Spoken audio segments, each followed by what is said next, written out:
All right, so today we're going to talk about a concept that we've touched on in some of the other episodes that we've done around recon and the security research.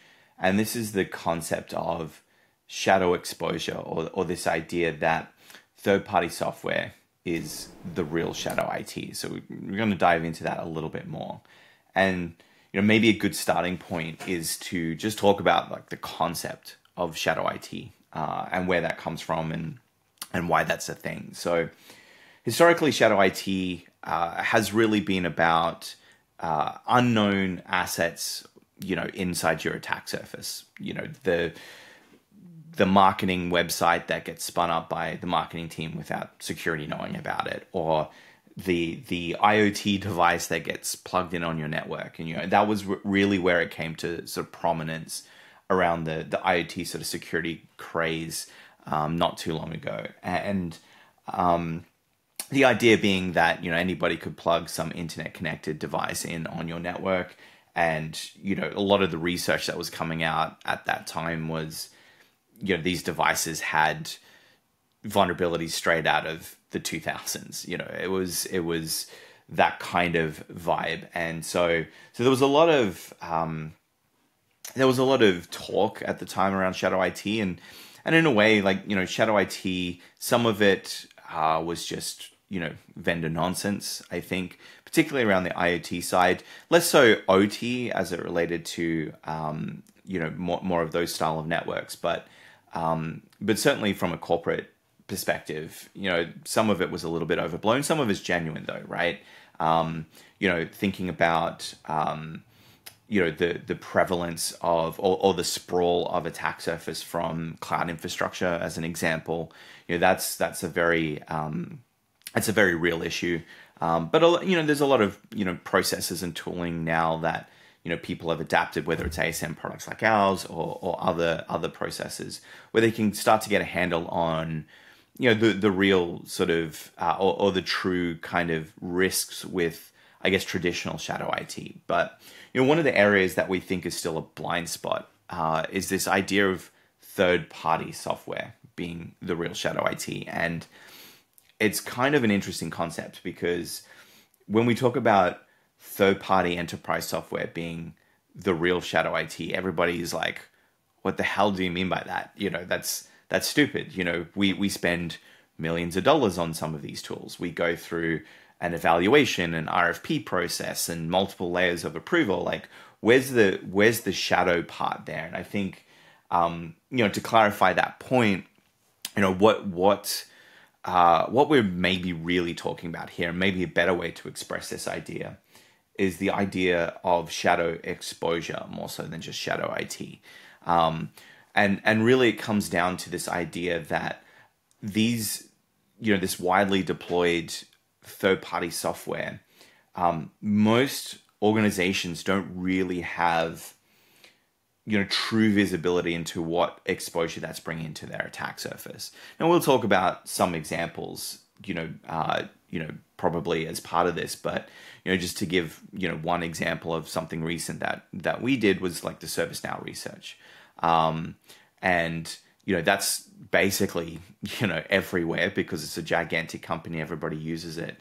And, that was a pre-auth RCE that, basically had a bunch of really wide-reaching security impact just by virtue of using that product. And so this is sort of what we're talking about to give, some idea of this concept. It's really exposure that exists in this software that, organizations don't really have good visibility into for a variety of reasons that we can get into. But that's really the core of the concept, I would say. Do you have anything to add to that idea, or to sort of, do you feel like that's a good explanation of what we mean when we're talking about like shadow exposure and in this third-party software? Yeah, for sure. I mean, you touched on it. A lot of the shadow exposure is in locations that are right in front of everyone's eyes. Things like ServiceNow and a lot of vendor software that's been released out there. And certainly from a security researcher perspective as well, and how we operate our security researcher team, we do tend to focus on a lot of the software that is very widely deployed, however, doesn't have the security due diligence. What are the things that you think cause shadow exposure? Like, are there any examples that come to mind? Yeah, I think there's a couple of core root causes, I think, when it comes to, what's generating this shadow exposure. The first is really the opacity of the vendors, and this varies obviously from vendor to vendor.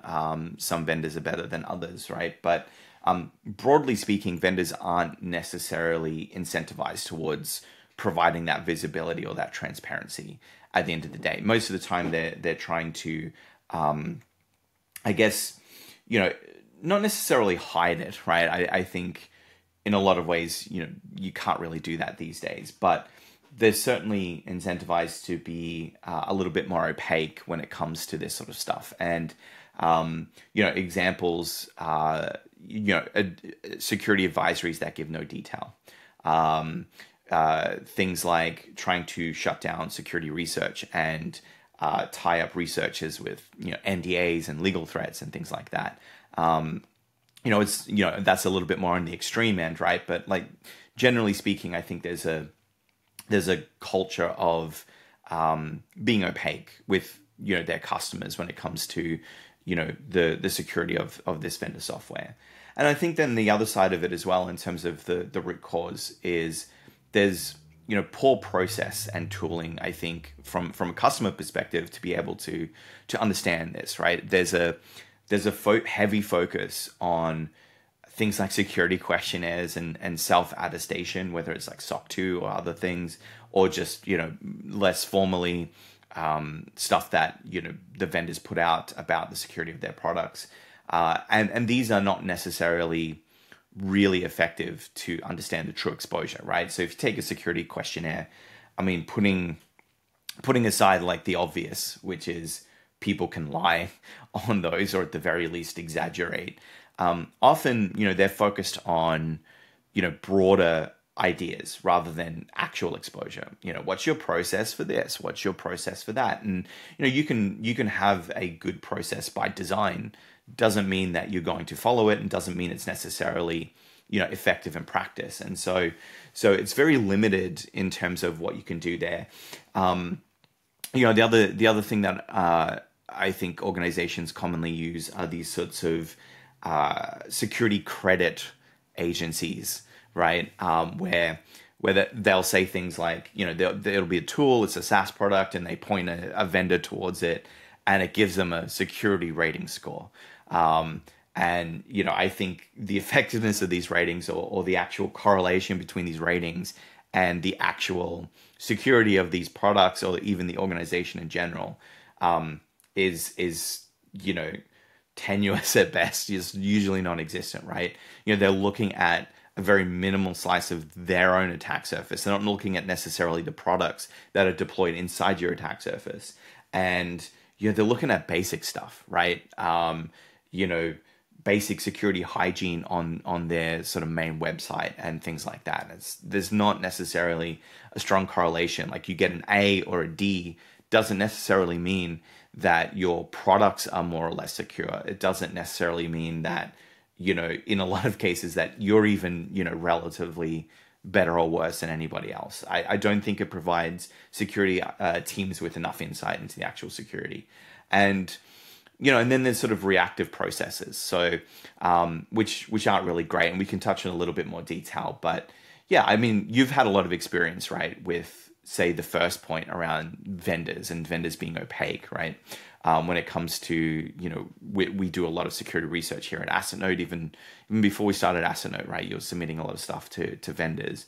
What are some of your experiences with that? I mean, not necessarily naming names per se, but let's talk about like the gamut of the experiences there from a research perspective, when it comes to how vendors sort of treat research. Vendors on the top end of town, they're very transparent about it. They're very open. They won't have any restrictions on the researcher talking about it. They'll be very proactive with their customers. I remember having a chat to some of the guys on the security team at Slack, and that was something that they really strived for. Is their perspective was less about the presence of bugs being a problem and more about how they reacted to it being the focus. And so they were very open. They had no problems with researchers sharing sharing their research. They were very open with their customers around what the root cause was, what the fix was, and they weren't trying to hide it. They would just do it immediately, and they had a very strong focus on remediation. And like, to me, that's sort of, at least in my experience, that's the good side, right? But maybe let's talk about some of the other side of that spectrum, right? With some of our experiences with vendors that haven't been as great. Yeah, I mean, I wish every company was like Slack, to be honest, where they actually did care about it in that way. But I find it interesting because you said earlier that all the companies on the higher end of town are like that, but I've actually noticed that there are a lot of companies on the higher end of town which are still very opaque. Like, they'll have no security advisories for products that they own that are deployed on customer environments. They'll often prioritize their cloud versions over their on-premise versions, and they'll always have the same line in their advisory. Yeah, cloud was never affected. No, cloud was affected. You just told us that it's not affected because at the time of publishing that advisory, you'd already gone ahead and fixed the issue in cloud. In many cases, a lot of these vendors that provide both a cloud version and an on-premise version, it's almost the same software with some minor modifications for it to run on cloud. So if you find an issue on the vendor version, you're going to find an issue on the cloud version as well, the on-premise versus cloud.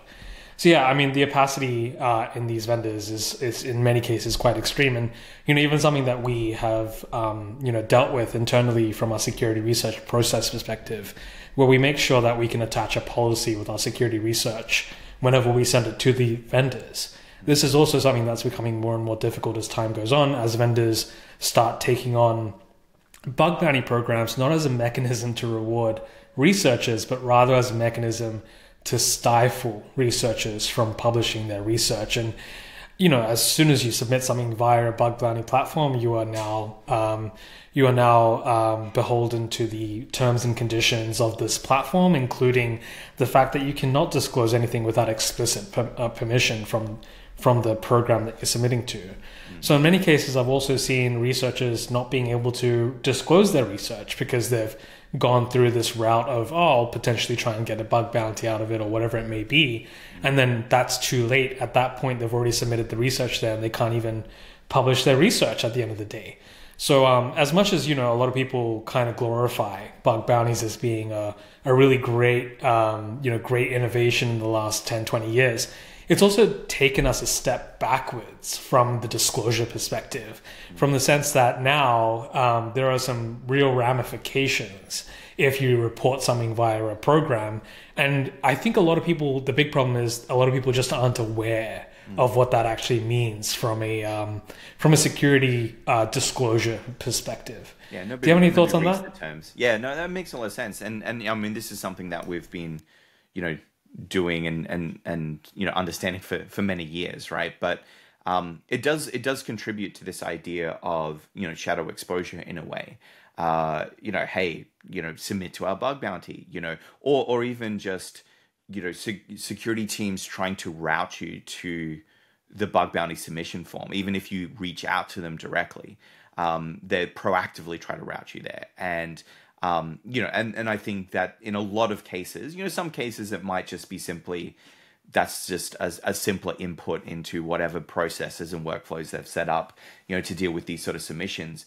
But in a lot of cases, it's I think very intentional to try and minimize and lock up disclosure, and when that's the only mechanism with which you've submitted the vulnerability, then you don't really have a choice. And to be clear, we're not necessarily talking about the solution to opacity from a vendor side is just full disclosure, right? We have a very strict policy at Acinode as it relates to the disclosure of our research and how we work with vendors. And we're broadly coming at this from the perspective of we want to help what's ultimately our mutual customers in a lot of ways, and we're not trying to necessarily just drop stuff, right? Like we want to work with the vendors, and we do work with the vendors. When it comes to this sort of stuff, it's less about full disclosure and just more about the ability to be able to kind of talk honestly about these issues with organizations that are affected by them. And certainly from the other side, as an organization who's running this software, you want that level of information. You want that level of detail.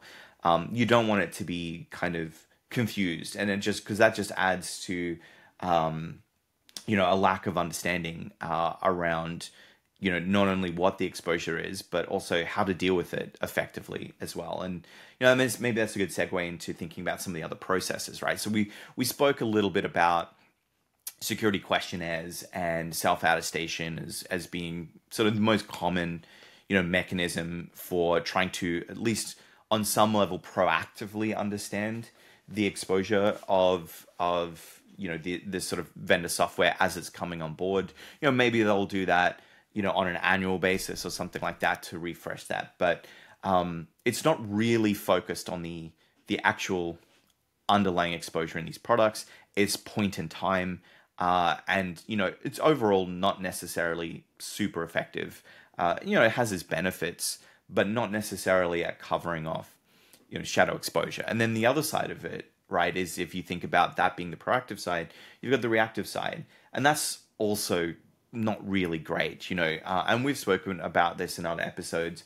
But at the end of the day, companies are just drowning in terrible alerts, with basic approaches like, just matching a patch level to, thousands of CVEs basically in a CVE database. And so they're just drowning in this noise, and, they don't know what to fix and what to prioritize and what's important, what's actually exploitable. If you've got a finding from some security tool that says, hey, you're running version X of this software and it's vulnerable to this critical CVE, right? But there's a bunch of preconditions that are required for it to be exploitable. And so what do? Like, you go to the vendor advisory. It doesn't really tell you anything about it. It sort of maybe vaguely mentions that. And so what do? I guess, on some level, like, you just patch, right? But it's not, I think there's been a lot of discourse on this recently, and maybe that's another topic. But patch management, it's not as simple as just patch, right? There's always more complexity in a large environment, in a complex attack surface. And so how do you really understand how important an issue actually is when it's so opaque? And these processes and the way that people kind of, and security tooling historically, and even to this day, approaches this issue, is that you just got so much noise that's being, thrown onto security teams to kind of deal with themselves. I think there was a report not too long ago. I think it was done by Kenner, maybe, where they spoke about the fact that only 5% of CVEs actually present any real risk. And I mean, at least anecdotally, putting aside our own research, I mean, at least anecdotally, that's very true, right? In terms of how we look at, us monitoring these attack surfaces, and we look at the output, there's only a handful of CVEs that are truly presenting any kind of real risk. So they're just drowning in this noise. Most of it doesn't necessarily, relate to actual exposure that they need to prioritize. But then there's also the other side of it as well, is that the tooling, it's only reactive, based on what the vendors are putting out, and based on, what's out there. Your security teams at organizations don't necessarily have the capability as well to really dive deep and truly understand the exposure in these products and their attack surface. They don't have security research teams like us, and that makes sense, right? They're not focused on this sort of stuff. They're focused on securing their own stuff that they're developing, their own apps and things like that. They have this sort of expectation that software that they buy should should have that same level of rigor and process, but they don't necessarily have the capabilities to do that. It's quite niche. I mean, we have a security research team.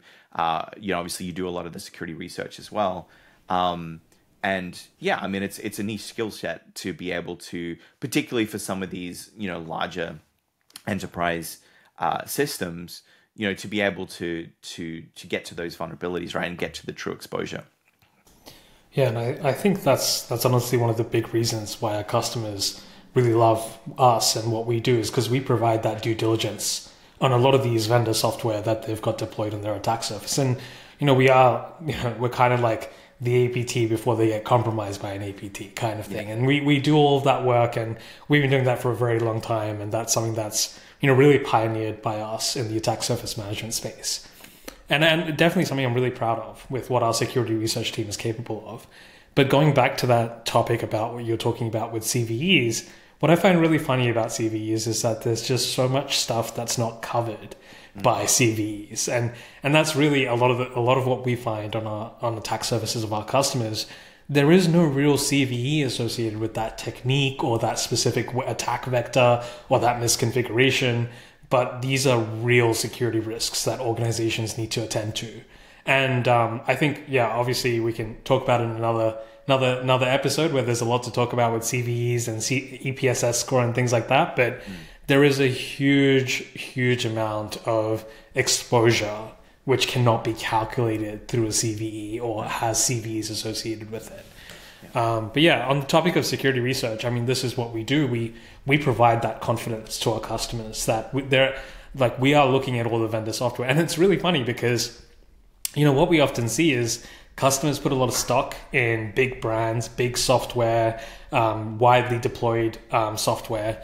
And they think, we're fine because we've got this, Citrix box or Cisco ASA or whatever it is. But when you actually dig under the hood even a tiny little bit and you start seeing what the software is made up of, it's running like a distro from 7 years ago. It's running these binaries which are 400 megabytes in size. And there are definitely, I think there are definitely limitations in security teams all over the world in terms of, maybe they don't have the expertise to assess the security of these products. But this is where we come in. This is where we say, okay, this is our job now to actually understand what the security is here.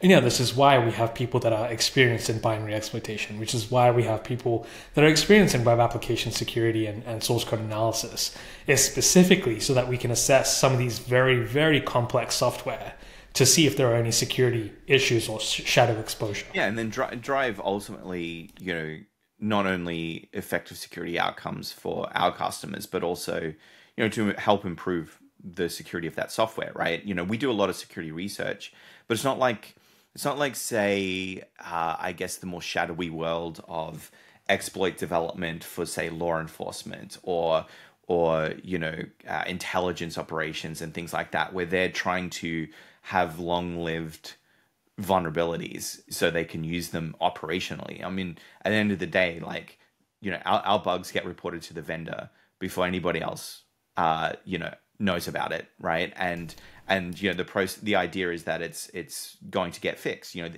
All the research that we do is short-lived by nature because the focus from our perspective, whether it's with our customers or with us working with the vendors, is for it to be fixed. So it improves the security ultimately. I mean, another interesting point that you raised just reminded me of a LinkedIn post. So Kane from Canva, put out a post. He does a lot of been doing a lot of stuff recently about security startups and how to think about that and providing a perspective from a vendor.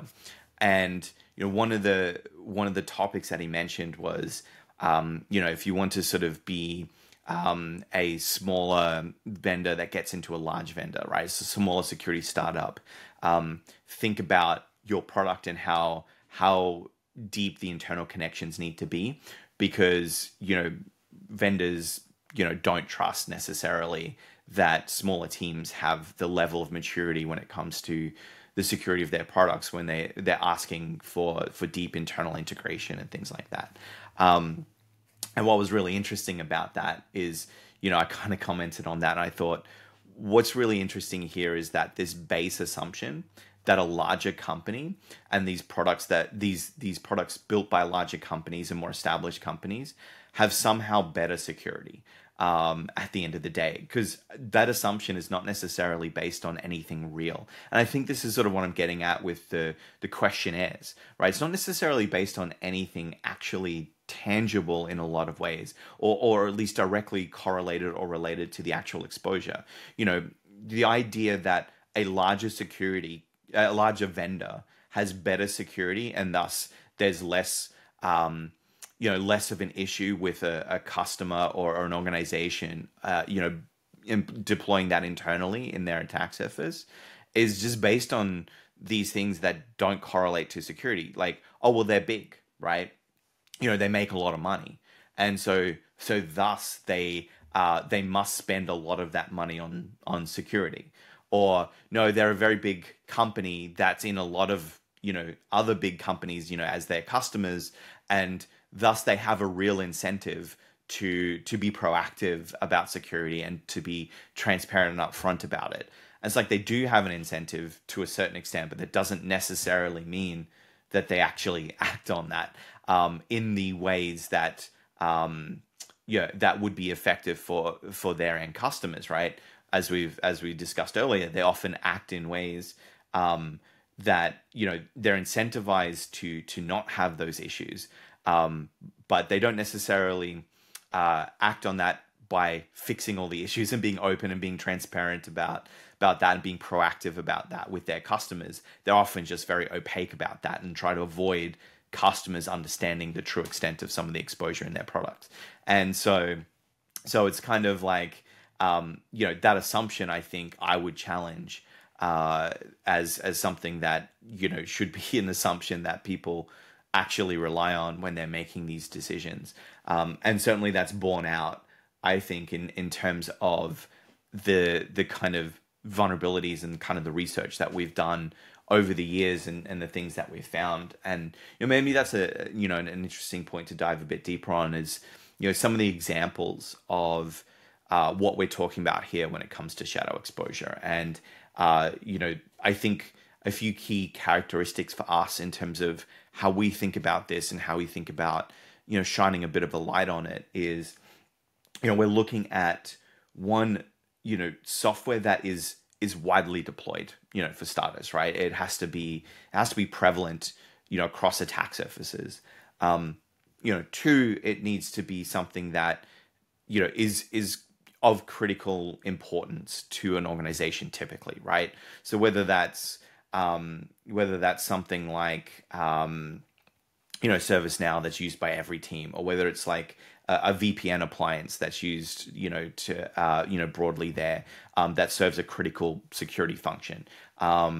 It's those sorts of things that we mean here when we talk about this is critical infrastructure or critical IT, for organizations. And then the other side of it is that it's products that usually closed source, I think, is another key characteristic here. It's usually not open source software.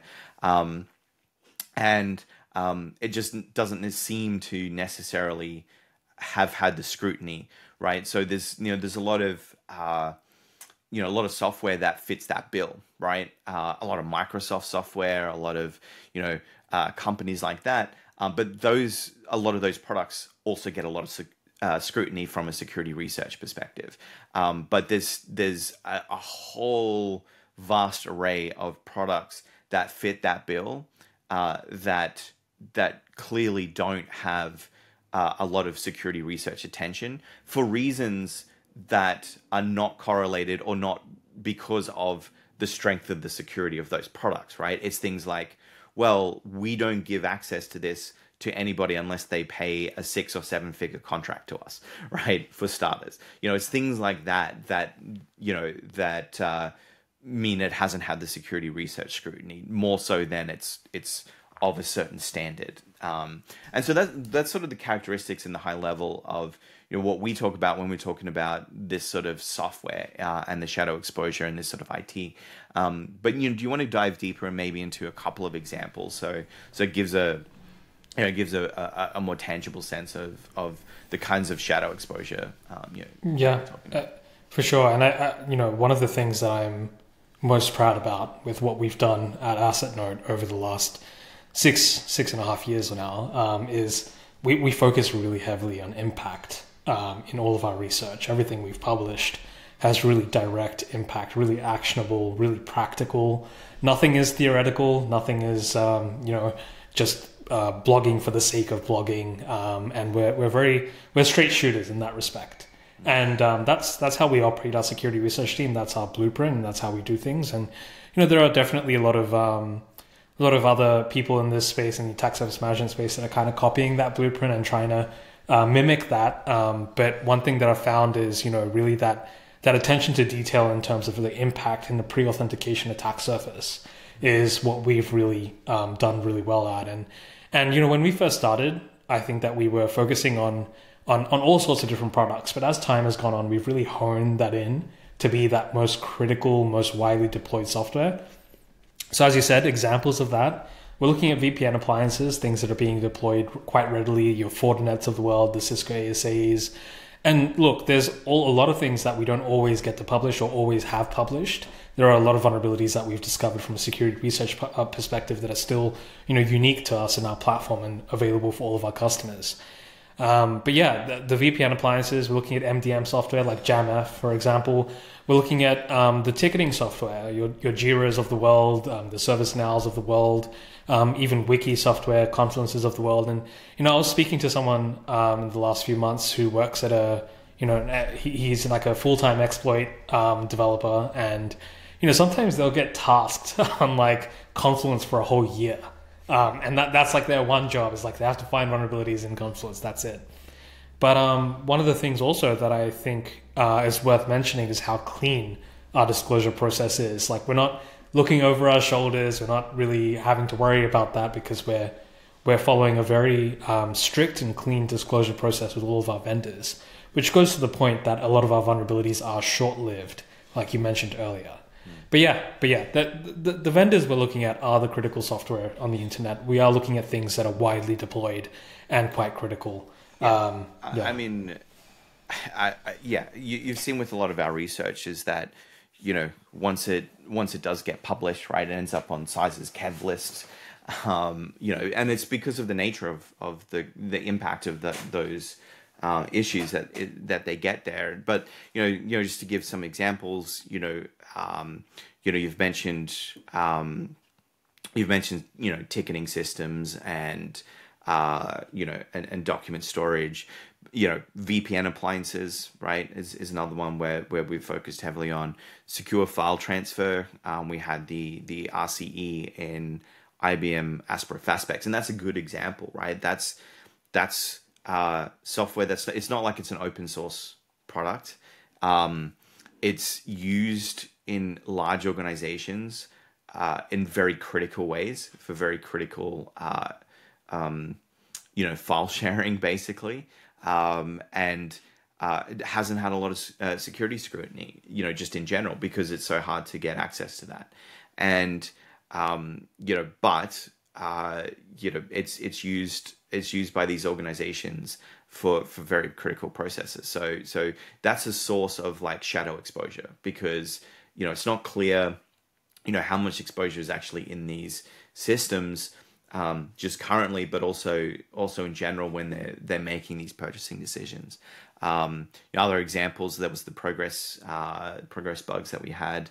A lot of stuff in CMS platforms, right? Sitecore, WebSphere, that sort of stuff. Network management, all sorts of things like that, where it's kind of like critical. You need to have it in your network at some point or another. Yeah. And then that's what we're looking at.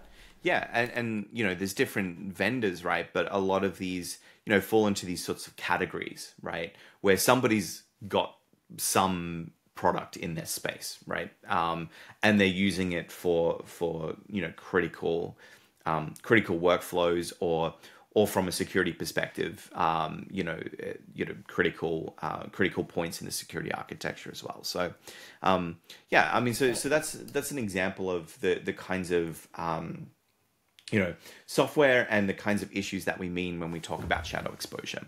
Um, things like open source, it tends to be a little bit better just because there tends to be a lot more transparency and openness around issues as they get discovered. It's not necessarily something where they have much incentive or capability to be as obfuscated.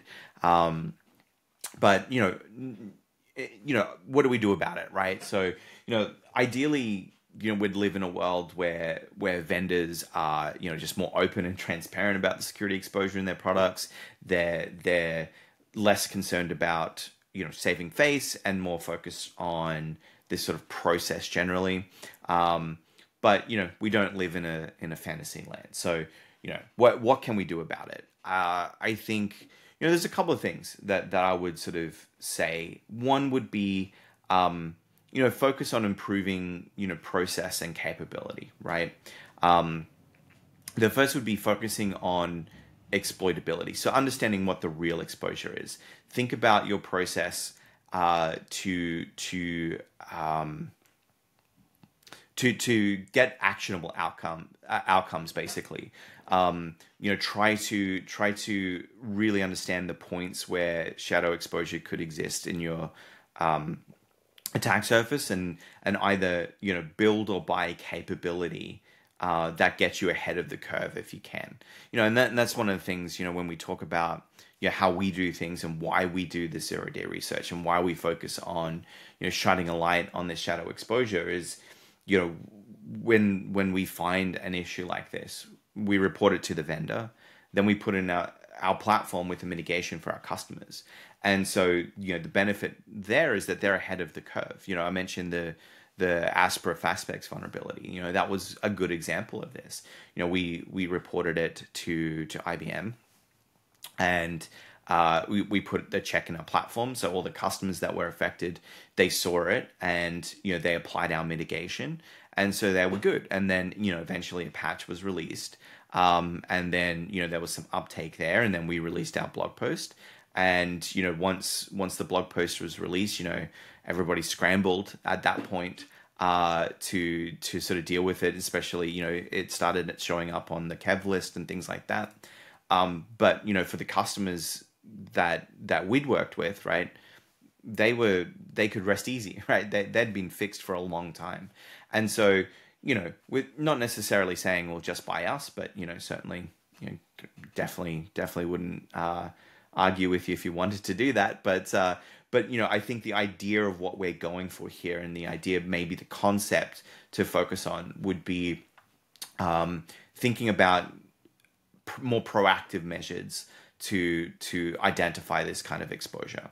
And for us, we focus on the research side and the exploitability side, but there are other ways as well. But that would be something that I would sort of recommend, is like look for mechanisms to get ahead of the curve. Now that could be different for different organizations. Different organizations are larger, they have more buying power. They can throw their weight around a little bit more. Things like that. That there might be avenues that they can explore there. I've heard of some examples like large customers basically putting very critical enterprise software to them in their bounty scope, and then trying to force those vendors to pay for the vulnerabilities through their bug bounty program. That's an example, I think, of like throwing your weight around to get a more proactive view on this. So there's lots of different ways, but I would say that's something that I would focus on. Whether that's building out capability internally as well. Large organizations, that might be more possible. Build out a capability that allows for deeper inspection of these products. And on the point of throwing your weight around, hold these people to account, right? One of the things that always sort of frustrates me a little bit is when organizations that are on, that are not necessarily vendors, right, that basically criticize and push back on security research in general. And they do this because, oh, well, this weird notion that, oh, well, if you disclose it or you report it or you do anything of that nature, that you're going to basically tell the bad guys what to do. It's like, well, mate, the end of the day, a vulnerability doesn't exist because a security researcher found it. That's not when it suddenly springs to life. It exists in the code base or exists in the application, when it was actually introduced into the application. So this idea that they only exist because a security researcher has brought it to light is just naive. And if you take that perspective and you're responsible for security, you're just doing yourself a disservice. You're just burying your head in the sand. And the reality is, vendors who are maybe not on that spectrum, on the good side of the spectrum that we were talking about, they love that, right? It feeds that, it feeds that that opacity that's detrimental for everyone ultimately at the end of the day. And so I would suggest that if you're an organization, large or small, but particularly if you're large, throw your weight around. Hold vendors to account when it comes to the security of their products that you're deploying, that are critical and have critical impact. If there is exposure there's particular exposure that's exploited. So that would be another area that I would say to focus on, to try and get a little bit more proactive and a little bit more effective at identifying this shadow exposure and more importantly dealing with the shadow exposure. Cool. Any other thoughts on this? I mean, we could talk about this for forever, right? I mean, we've got a lot of experience, but any other thoughts to wrap up on this idea of shadow exposure? Yeah, I think my last thought is, just based on what I'm seeing come out from the research communities, where there's a little bit of a lack of focus around the external attack surface. And a lot of people, a lot of research blogs, a lot of vulnerabilities coming out, and I'm not saying that this isn't important or valuable research, but it's like, yeah, it only affects like port 6345 whatever that's exposed internally and is vulnerable to an RCE or something. Fair enough. But the likelihood of that actually being exposed in a real environment on the external internet is quite low. And as I mentioned earlier, we have this really intense focus on externally exploitable issues. And when we say that, we actually mean majority of the internet externally exploitable, not just like an edge case or two. So yeah, I guess I'm just reiterating. For this sort of software, right? It's where the real impact is. Yeah, that's where the real impact is. And I'll see like exposures come out on certain things where I'm like realistically, there's no software on the internet that's exposing this port to it's not bound to 0.0.0.0, which means it's not exposed on the external internet. And that's something I see all the time. And it sucks sometimes because a lot of people can't tell the difference in the general community and they freak out about it, when really I think that these risks should be treated differently is all I'm trying to say. Yes. And yeah, that's just something that I've noticed in the last couple years where people are trying to, I guess, market their research in a certain way where the impact is being conveyed in a way that it's greater than what it actually is from the external attack surface. That's basically, the other side of like the opacity for organizations, right? It's not just coming from the vendors. It's coming from the security vendors as well in a lot of ways, right? Or the security industry, at large, where there is an exaggeration of impact, in a lot of cases. There's a lack of understanding of, true exposure, a lack of understanding around like the true problems that are faced by organizations.